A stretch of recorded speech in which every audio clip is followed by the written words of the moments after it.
Oke, kali ini gue bakal bahas ciri khas yang Oyako banget. Yang kita tahu SMA Oya ini pastinya punya ciri khas tersendiri yang ngebedain dari sekolah lainnya, terutama dari SMA yang gakurannya sama, yaitu SMA Suzuran. Ciri pertama Oyako punya gakuran yang berwarna hitam. Ya, sesuai julukannya, sekolah hitam keji. Tetapi yang membedakannya dengan seragam Suzuran ada pada kancingnya, yang ada logo sekolahnya masing-masing. Dan biasanya kalau siswa Teiji memakai kaos dalam berwarna biru, atau yang lainnya. Tetapi siswa Zenichi terlihat lebih berpakaian bebas, seperti contoh faksi Cuncun yang pakai seragam serba bebas. Di Indonesia kayak gini dipanggilnya geng jamet. Di faksi Fujio mereka banyak yang pakai seragam, tetapi pakaian atas mereka mayoritas berwarna hitam ataupun gelap. Dan di geng Yasukio hampir semuanya pakai seragam. Ini mirip banget sama Suzuran. Kedua, aksesoris.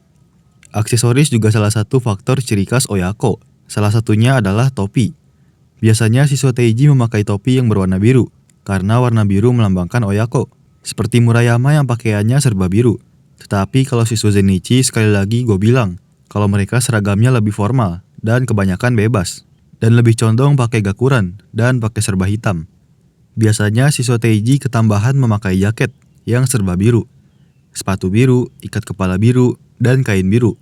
Yang ketiga, Oyako selalu punya dua pemimpin teratas. Yang kita tahu Oyako selalu punya pemimpin turun-temurun, tapi itu untuk siswa Zenichi, yang setiap tahun ada satu angkatan yang lulus dan satu angkatan yang baru, layaknya sekolah biasa. Sedangkan siswa Teiji biasanya lebih lama dari siswa Zenichi, minimal 5 tahun dan paling lama 8 tahun. Pemimpinnya pun biasanya tetap dalam satu jabatan, tetapi dengan syarat harus bisa menahan 100 pukulan. Sedangkan siswa Zenichi, mereka semualah yang menentukan pemimpinnya itu, tanpa ada syarat. Jadi bisa dibilang Oyako selalu punya dua pemimpin. 4. Siswa Teiji dan Zenichi benar-benar berbeda. Perbedaan Zenichi dan Teiji selain dari usia ada juga hal yang lainnya. Siswa Teiji selalu berurusan dengan area Sword.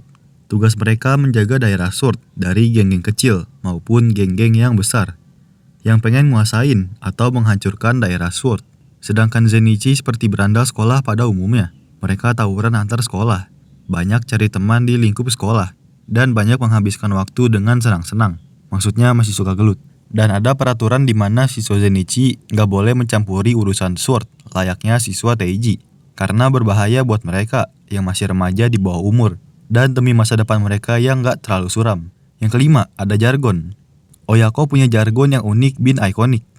Mau itu siswa Teiji, Zenichi, jargonnya yaitu Ikuzo Temera. Ya, setiap orang yang dengar kata itu dijamin langsung inget Oyako.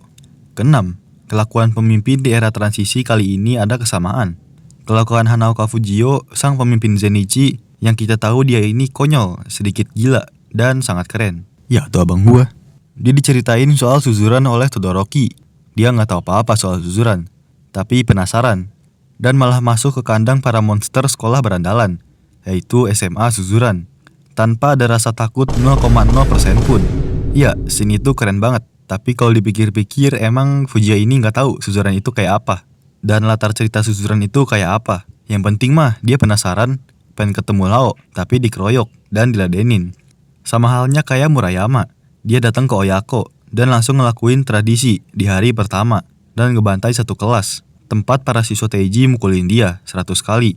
Ditambah dia nge-KO pemimpin Oyako yang sebelumnya, yaitu Furuya dan wakilnya Seki. Murayama juga nggak takut yang namanya jatuh dari atas truk. Kepalanya dipukul pakai besi nggak mempan, dijatuhin bangun lagi. Ya emang susah sih. Kelemahan dia cuma satu, yaitu mental. Murayama ini bisa dibilang gila lah, mirip sama Wang Ochun dari Lukisem. Dan Fujio juga sama gila dan gokilnya kayak Murayama. Ngelakuin hal-hal yang di luar nalar coy. Kayak misal